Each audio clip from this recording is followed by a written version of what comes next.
समझ रही हो ना तुम बेटा? देखो, विधान की शादी करना ये आखिरी कोशिश थी मेरी उसे ठीक करने की। पर जिस बेरहमी से वो तुम्हारे साथ पेश आता है, मुझे नहीं लगता कि वो ठीक होगा। तुम चाहो तो पागल खाने में फोन कर सकती हो। मैं तो मां हूं, मेरी जान भी लेगा तो भी मैं उफ नहीं करूंगी। पर बेटा, तुम अपने आप पर दबाव मत लेना। अपनी जान बचाने का तुम्हें पूरा हक है। क्या पता पागल खाने जाके मेरा बेटा ठीक हो जाए। हे महादेव जी, ऐसे हालातों में मुझे बांधा है कि चाह कर भी मैं इस समस्या को रोक नहीं सकती। वरना लोग तो मुझे यही कहेंगे ना कि सौतेली मां ने अपने बेटे से निजात पाने के लिए उसे पागल खाने भेज दिया।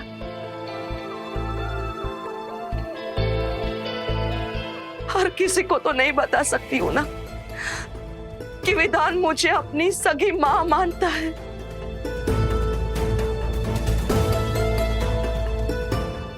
जान से ज्यादा चाहता है मुझे मेरा बेटा।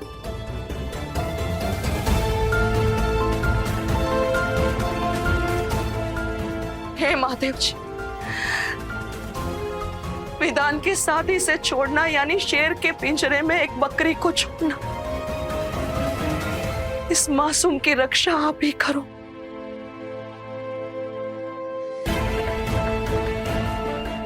बेटा, तुम्हारा जो भी फैसला होगा मुझे मंजूर होगा। मैं हर हाल में तुम्हारा साथ दूंगी।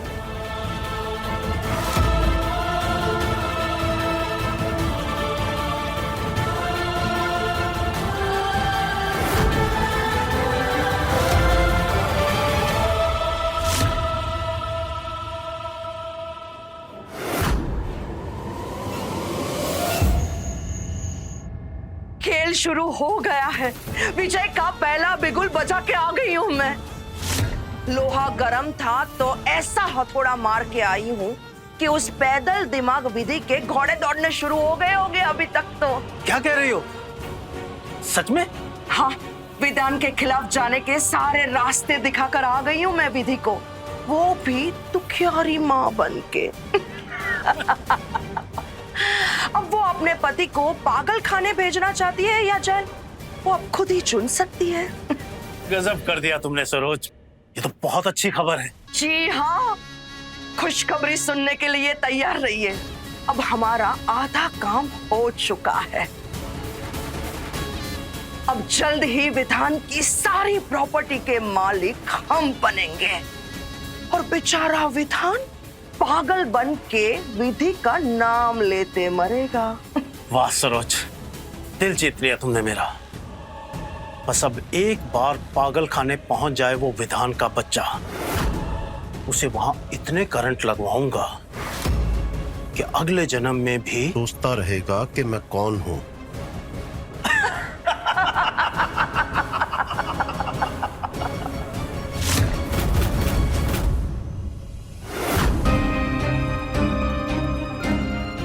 मेरे विधान से शिकायत करेगी तू?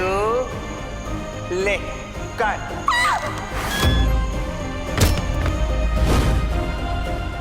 आज तो तुम बच गई। कुछ भी हो सकता था आज।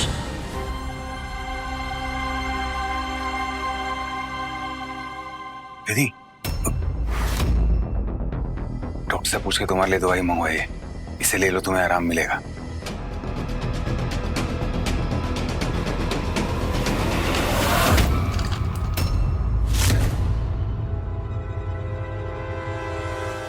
नहीं चाहिए हमें आपकी कोई दवाई।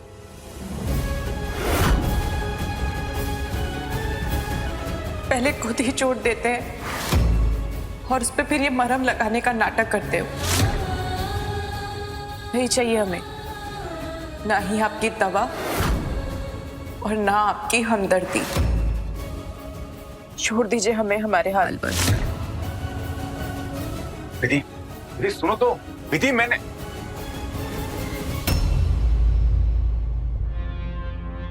मैंने चोट पहुंचाई? कब? कैसे? मैं तो विधि के साथ खड़े होकर बातें कर रहा था।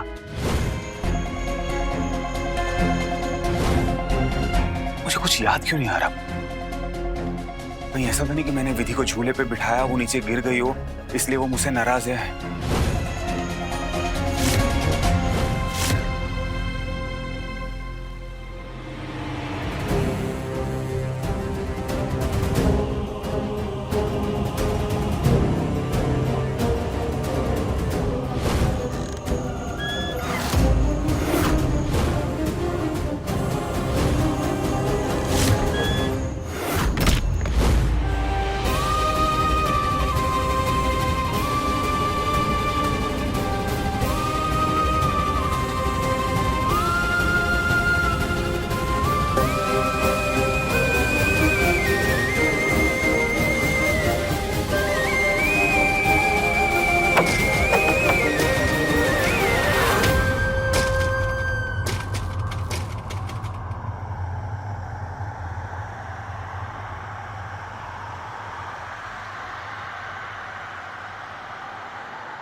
विधान जी आप ये क्या कर रहे हैं?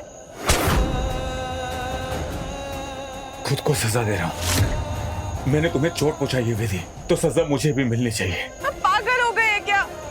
ऐसा मत करिए। जिसे जी जान से प्यार करता हूँ उसे चोट पहुंचे, ये मेरी रूह को गवारा नहीं।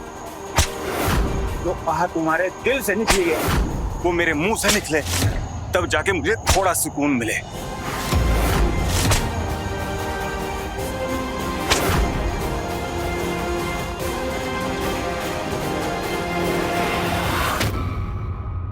हे भोलेनाथ, ये कैसी मुश्किल में डाल दिया है आपने हमें। ये कैसी परीक्षा है हमारी। एक तरफ विधान जी का भयानक चेहरा, जो हमारी जान लेने पर उतार हुआ है, और दूसरी तरफ विधान जी का यूं बेइंतहा प्यार।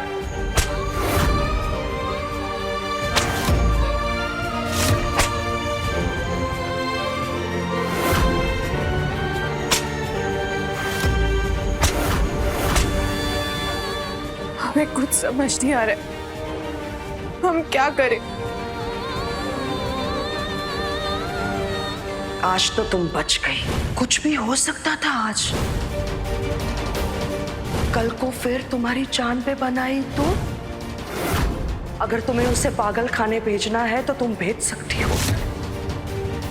अब तुम जो भी करना चाहोगी उसमें मैं तुम्हारा साथ दूंगी। ये वादा है इस माँ का।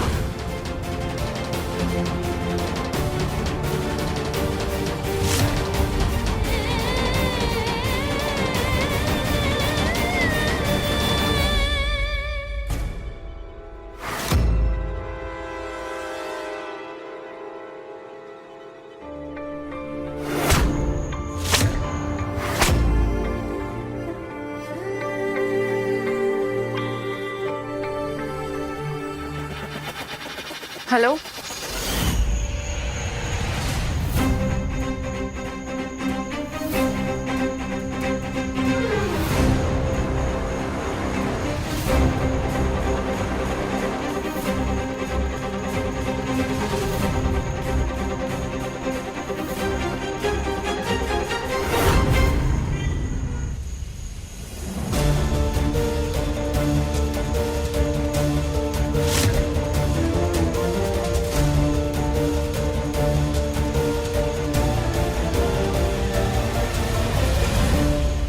माफ कीजिएगा दिशा जी, हमने आपको इतनी रात में परेशान किया, पर हम क्या करते।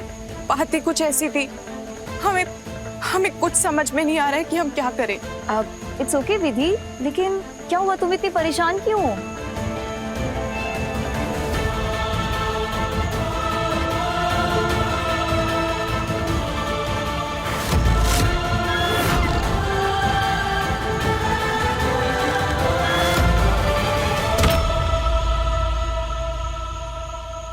और सबसे अजीब बात तो ये है कि उसके बाद उन्हें कुछ भी याद ही नहीं कि उन्होंने हमारे साथ क्या किया।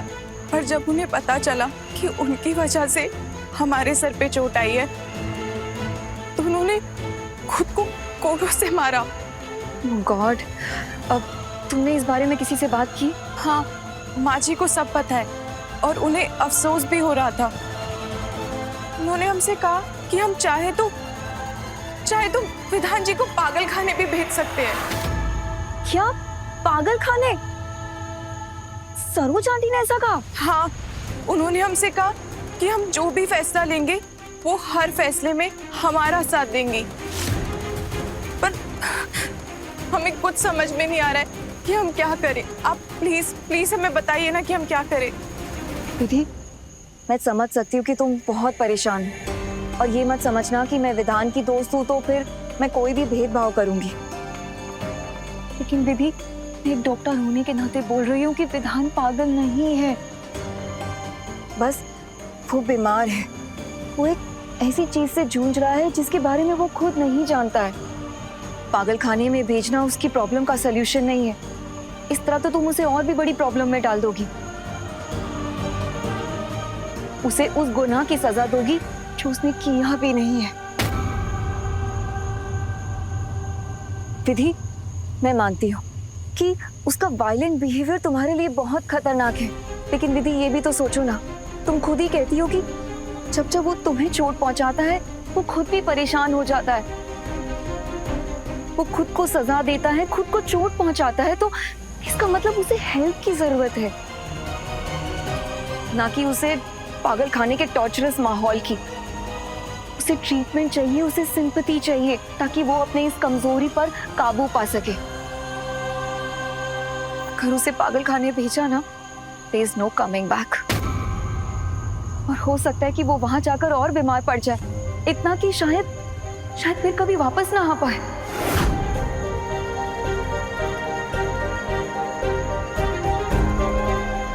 अच्छा विधि, मुझे बस इतना बताओ, क्या कभी भी विधान ने अपने होशो आवाज में तुम्हें चोट पहुंचाई है?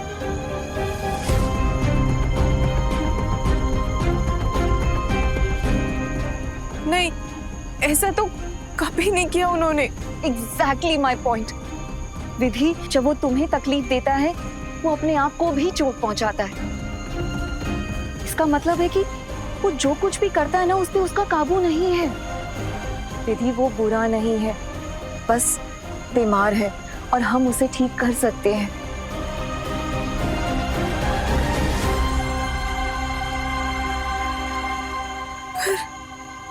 पर हम क्या करें? मुझे ऐसा लगता है कि उसके इस बिहेवियर के पीछे ना कोई पास्ट का इंसिडेंट है, बचपन में कोई चोट, कोई ट्रॉमा, जिसकी वजह से वो चीज उसके माइंड को कंट्रोल कर रही है और वो खुद इस बात से अनजान है। विधि, तुम्हें उसके पास्ट में जाकर पता करना होगा कि एक्चुअली में हुआ क्या था। तुम्हें इस समस्या की जड़ तक जाना होगा और इसका हल निकालकर हम विधान को ठीक कर सकते हैं। विधि, मैं एक बात कहूं, विधि, विधान बहुत अच्छा लड़का है और बस एक छोटी सी चीज के लिए अगर तुम विधान को गलत ठहराओगी ना, तो तुम एक अच्छा हमसफर खो दोगी। तुम जानती हो ना विधि, कोई भी अच्छी चीज पाने के लिए कोई ना कोई कीमत तो हमें देनी होती है। तो विधान जैसे अच्छे हमसफर को पाने के लिए यही तुम्हारी कीमत है। यही कीमत जहां तुम्हें ये सब कुछ बर्दाश्त करना होगा उसे ठीक करने के लिए। तुम समझ रही हो ना?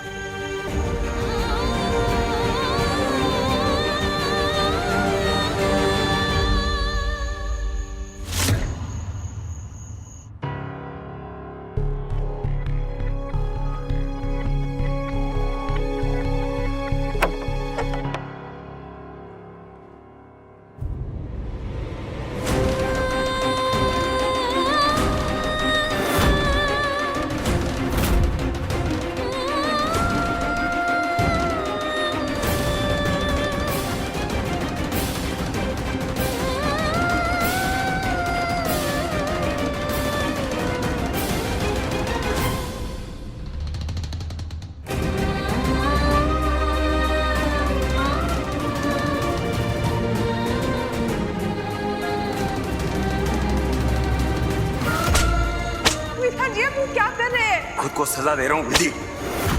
मेरी वजह से तुम्हें चोट पहुंची तो सजा तो मुझे भी मिलनी चाहिए। जिसे जी जान से प्यार करता हूं उसे चोट पहुंचे, ये मेरी रूह को गवारा नहीं।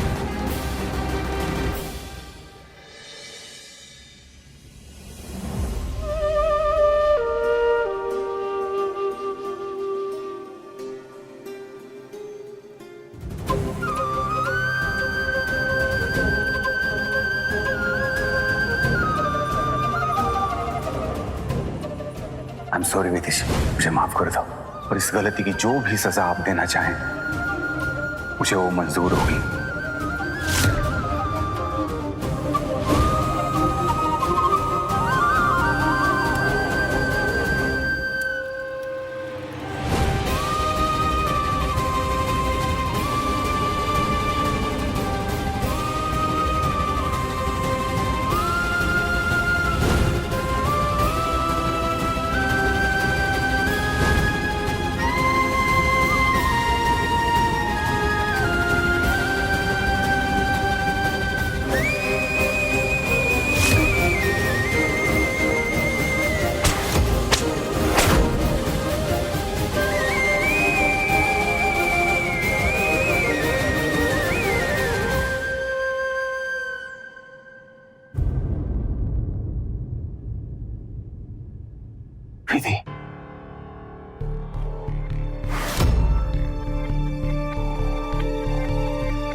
विधि, डॉक्टर से पूछ के तुम्हारे लिए दवाई मंगवाई है, इसे ले लो, तुम्हें आराम मिलेगा। नहीं चाहिए हमें आपकी कोई दवाई। पहले खुद ही चोट देते हैं और उस पर फिर ये मरहम लगाने का नाटक करते हो। ये हल्दी वाला दूध पी लीजिए, इससे आपके सारे जख्म जल्दी ठीक हो जाएंगे। विधि, कल रात को तुमने ही मेरी पीठ पे हल्दी का लेप लगाया था ना? तुम तो मुझसे गुस्सा थी ना, फिर ये हल्दी वाला लेप क्यों? और मेरा दर्द तुम्हारे चेहरे पे क्यों दिखाई दे रहा है? वो खुद को सजा देता है, खुद को चोट पहुंचाता है, तो इसका मतलब उसे हेल्प की जरूरत है।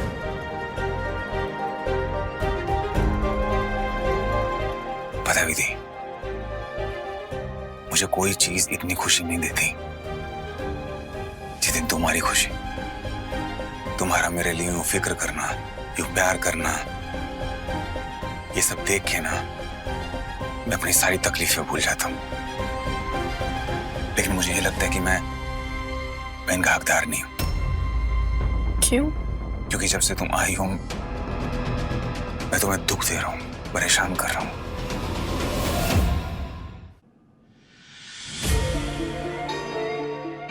अब ये सब बातें मत कीजिए। ये हल्दी वाला दूध पी लीजिए। इसका फायदा तभी होता है जब इसको गर्म पिया जाता है। ठीक है, मैं ये दूध पी लेता हूँ, लेकिन एक शर्त है। क्या? आधा तुम्हें भी पीना होगा, क्योंकि चोट तुम्हें भी लगी है। हम ठीक है, आप पी लीजिए। प्लीज।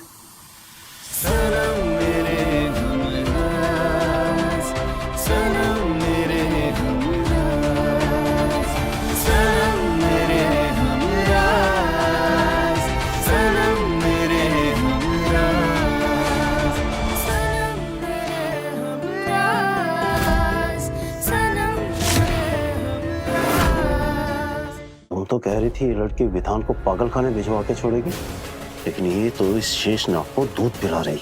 लगता है जब तक ये नाग इसको डसेगा नहीं, इसकी अकल ठिकाने नहीं आएगी।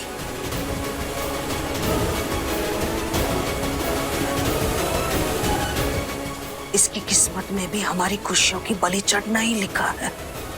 जाने दो, मरने दो। विधान पागल खाने नहीं तो इसको मार के जेल जाएगा।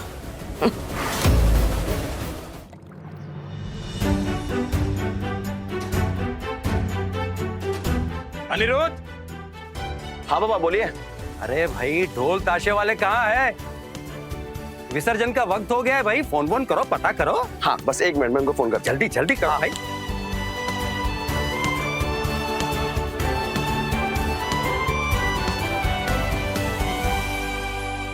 दिशा,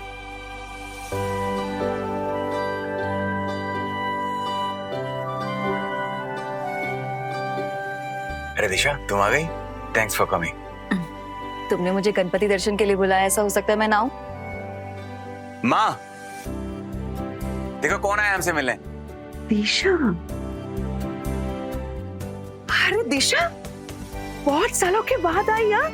नमस्ते। नमस्ते बेटा। जरा भी नहीं बदली हो। कॉलेज के दिनों में अक्सर घर आया करती थी, आजकल कहाँ हो, क्या करती हो? अरे माँ पढ़ रही थी। आपको पता है बेस्ट साइकोलॉजिस्ट बन गई है। लोगों की मानसिक बीमारियों का इलाज करती है।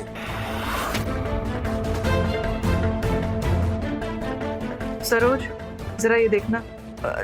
जी भाभी आई। आती हो बेटा।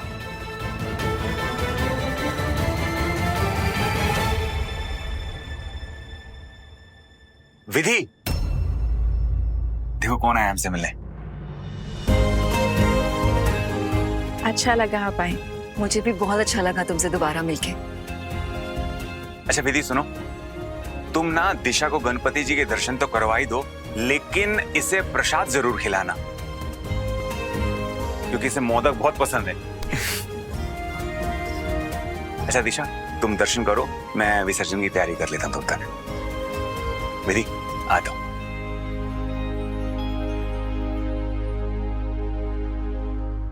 अब विधि, तुम ठीक हो ना? उसके बाद कुछ हुआ तो नहीं? नहीं, सब ठीक है और हम भी ठीक है।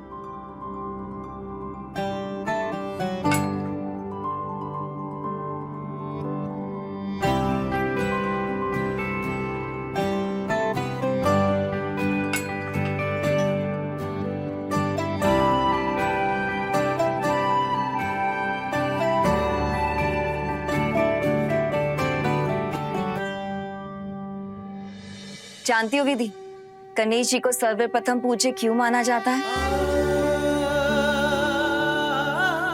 भोलेनाथ ने अपने दोनों बेटों से कहा कि तुम्हारे और कार्तिकेय में से जो सबसे पहले तीनों लोकों की परिक्रमा कर कैलाश पर्वत पर वापस आ जाएगा, वो प्रथम पूजनीय हो जाएगा।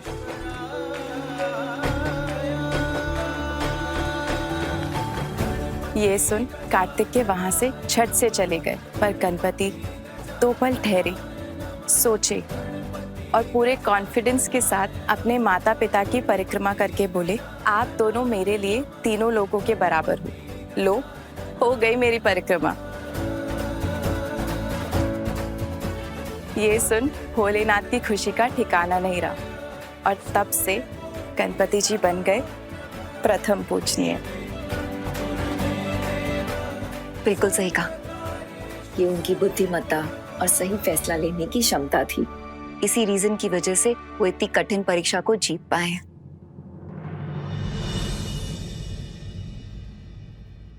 इसलिए विधि, तुम्हें विधान के लिए सही फैसला लेना होगा, क्योंकि यही फैसला तुम्हारे और उसके जीवन को या तो बिगाड़ेगा या तो बना देगा।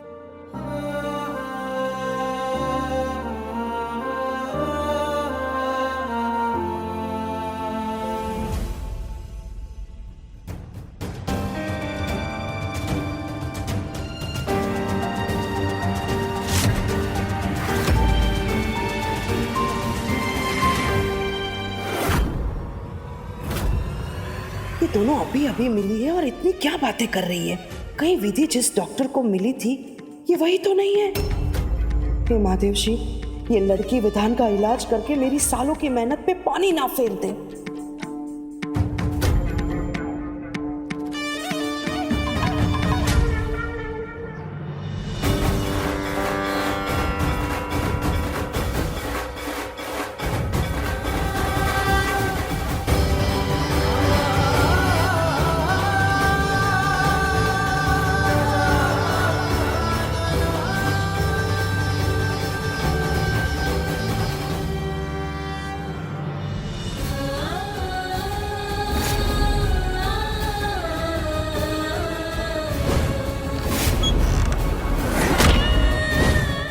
एक डॉक्टर होने के नाते बोल रही हूँ कि विधान पागल नहीं है, बस वो बीमार है। तो विधान जैसे अच्छे हमसफर को पाने के लिए यही तुम्हारी कीमत है। यही कीमत जहां तुम्हें ये सब कुछ बर्दाश्त करना होगा उसे ठीक करने के लिए।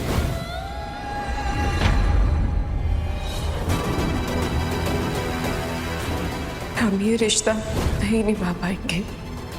हम सिर्फ विसर्जन तक यहाँ पर है, उसके बाद यहाँ से चले जाएंगे। आज अगर विधि ने जाने का फैसला ले लिया तो मेरा सारा प्लान फेल हो जाएगा।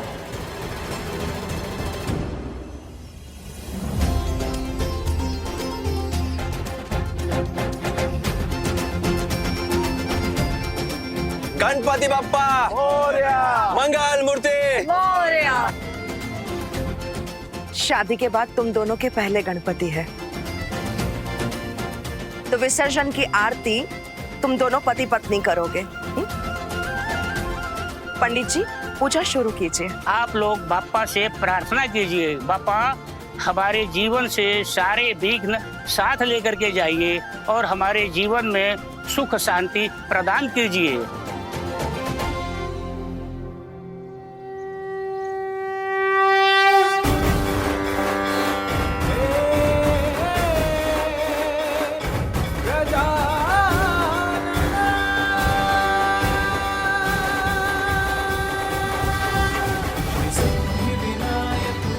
पप्पा, आप विघ्न हरता हो और हमें पूरा विश्वास है कि आप हमारे विघ्न भी हरोगे।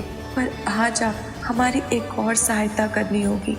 जिस तरह आपने सही फैसला लेकर अपने जीवन को नया आयाम दिया था, बस उसी तरह हमें सही फैसला लेने में मदद कीजिए बप्पा।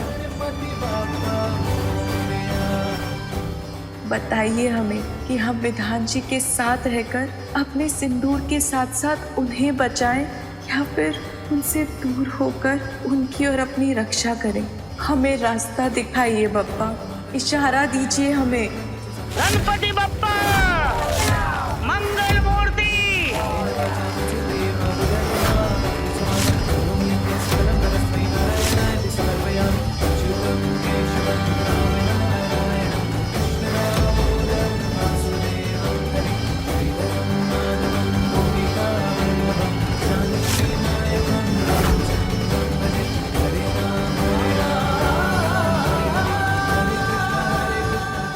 समझ गए बप्पा, यानी आप भी यही चाहते हैं कि हम विधान जी के साथ रहकर उनकी सहायता करें। अगर यही विधि का विधान है तो हमें यह विधान मंजूर है। गणपति बप्पा मंगल मूर्ति।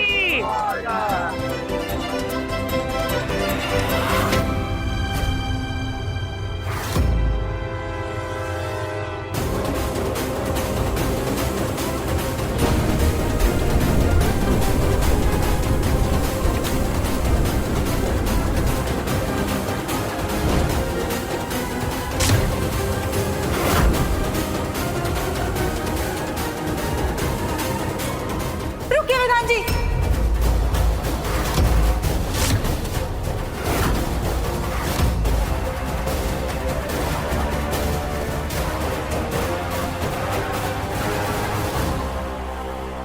आप अकेले विसर्जन के लिए पानी में नहीं जाएंगी। आपको तैरना नहीं आता है। हम भी आपके साथ जाएंगे।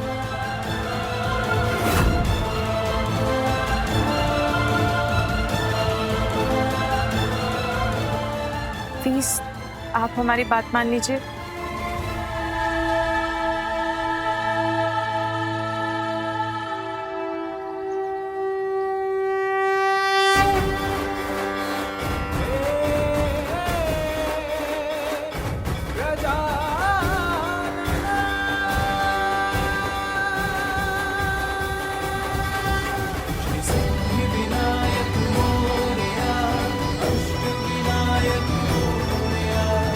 गणपति बाप्पा मंगल मूर्ति। गणपति बाप्पा मंगल मूर्ति।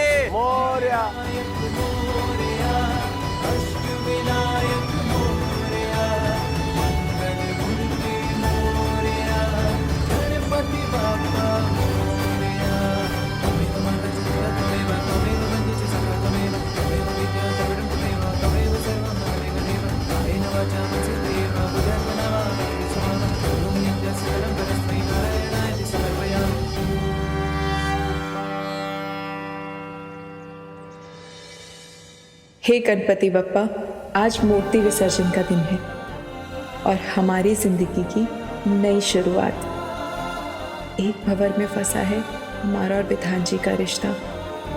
बाहर निकालने का रास्ता आप ही दिखाना बप्पा।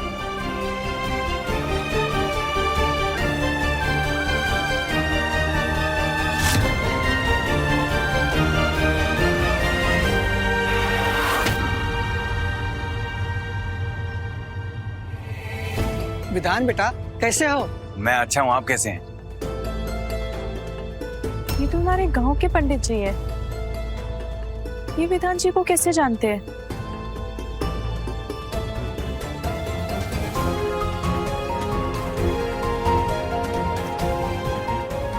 पंडित जी प्रणाम। अरे विधि बिटिया, कैसी हो? अच्छा, तो इसी शहर में तुम्हारी शादी हुई है? हमको क्षमा करना बेटिया, अब तुम्हारी शादी इतनी जल्दी में हुई ना कि मैं शहर से बाहर था, आ नहीं पाया। कोई बात नहीं पंडित जी, आपका आशीर्वाद ही काफी है। पंडित जी, आप इन्हें कैसे जानते हैं? ये विधान है जो अपने गांव में प्रत्येक वर्ष एक बच्ची गौरी के श्राद्ध करने के लिए आते हैं।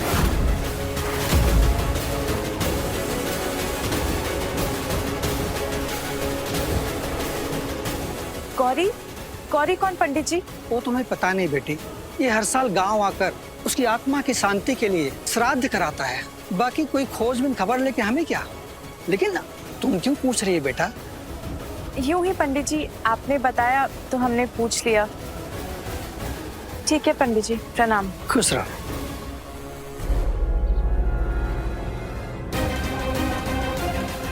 ये आखिर गौरी कौन है? कहीं यही वो बचपन की कड़ी तो नहीं जिसका संबंध विधान जी की समस्या से है?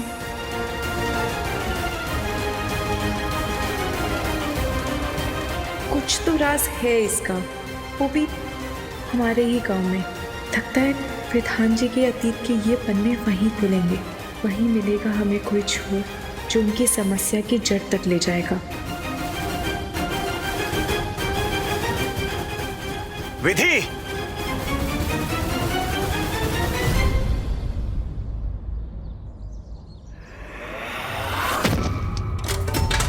माफ कीजिएगा, ये सब खराब हो गया। एक सेकंड मैं देता हूँ। लीजिए।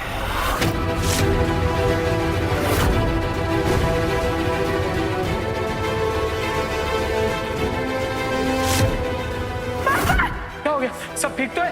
क्या हुआ? ऊपर ऊपर मैं शादी नहीं कर सकता।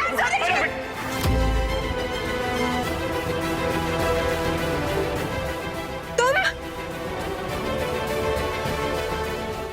दूर रहो मुझसे। खबरदार जो मेरे पास है। तुम पीछा कर रहे हो मेरा। अरे मैंने तुमसे कहा ना, मुझे तुमसे शादी नहीं करनी है। समझ नहीं आता।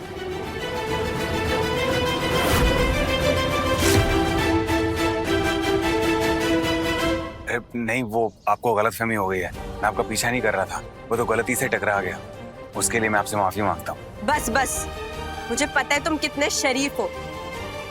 ज्यादा भोला भाला बनने की जरूरत नहीं है। मुझे पता है तुम्हारी असलियत क्या है। आप ये किस तरीके से बात कर रही हैं इनसे? प्लीज तमीज से बात करिए। ये इसी लायक है, समझी? तुम्हें इसकी असलियत नहीं मालूम तो चुप रहो।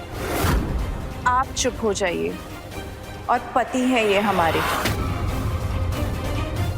हम इन्हें अच्छी तरीके से जानते हैं।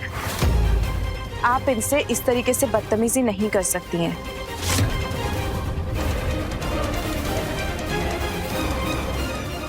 पति? मतलब तुमने इस आदमी से शादी कर ली? मतलब फंसा लिया इसने तुम्हें अपने जाल में? प्लीज जबान संभाल कर बात करिए। ऐसा है मैडम, आप अभी जानती नहीं है कि आप कितनी बड़ी मुसीबत में फंस गई हैं। आपको पता नहीं है कि कितना खतरनाक है ये इंसान।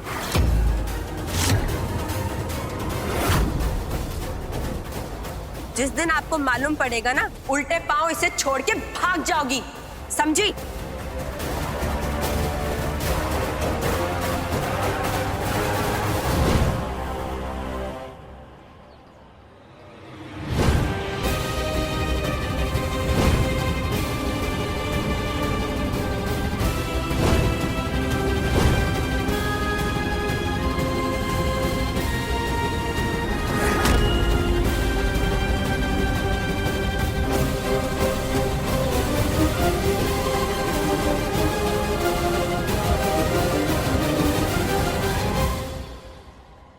हम इन्हें कभी नहीं छोड़ेंगे, समझी आप?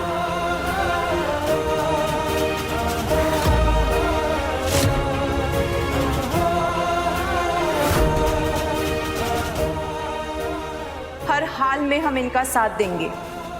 विवाह किया है हमने इनसे, पूरे मन से अग्नि के समक्ष 7 फेरे लिए हैं हमने।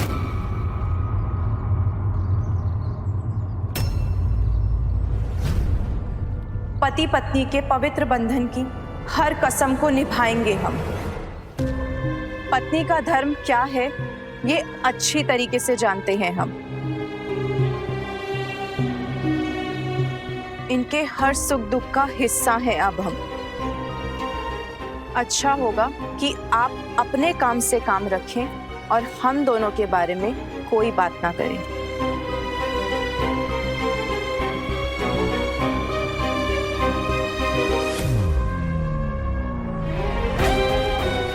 सच कह रही हो बेटा? जी माँ जी, आप फिक्र मत करिए।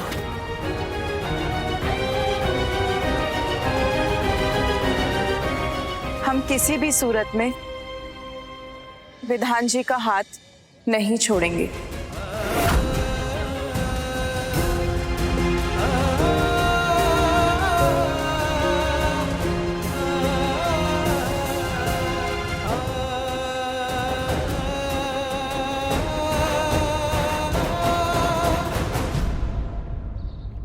चलिए विधान जी।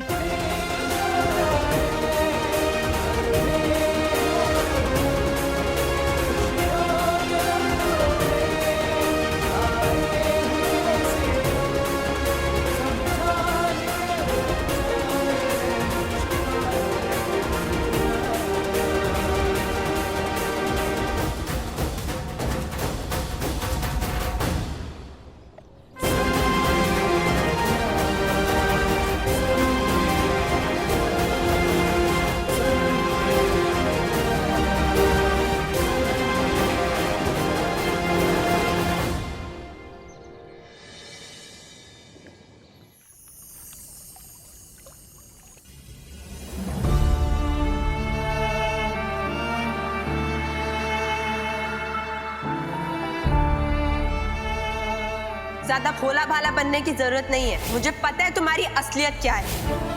आप अभी जानती नहीं है कि आप कितनी बड़ी मुसीबत में फंस गई हैं। आपको पता नहीं है कि कितना खतरनाक है ये इंसान। जिस दिन आपको मालूम पड़ेगा ना, उल्टे पांव इसे छोड़ के भाग जाओगी। तुम ठीक? हमसे नहीं चाहिए हमें आपकी कोई दवाई। पहले खुद ही चोट देते हैं और उस पर फिर ये मरहम लगाने का नाटक करते हो।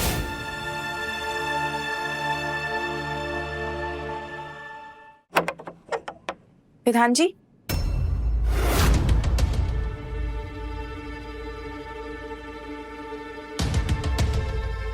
ये कहाँ चले गए?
आप यहाँ? हम आपको पूरे घर में ढूंढ रहे थे। हमने खाना गरम कर लिया है, आ जाइए, खा लीजिए। दीदी, मुझे भूख नहीं है, तुम खा लो प्लीज। हम जानते हैं जो हुआ, आप उसको लेकर परेशान हैं, पर जाने दीजिए ना, इतना मत सोचिए।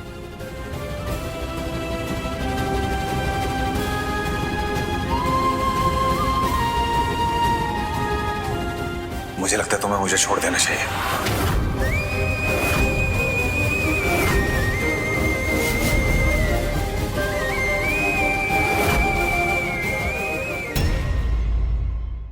अपने पसंदीदा शो के फुल एपिसोड देखने के लिए अभी डाउनलोड करें दंगल प्ले ऐप।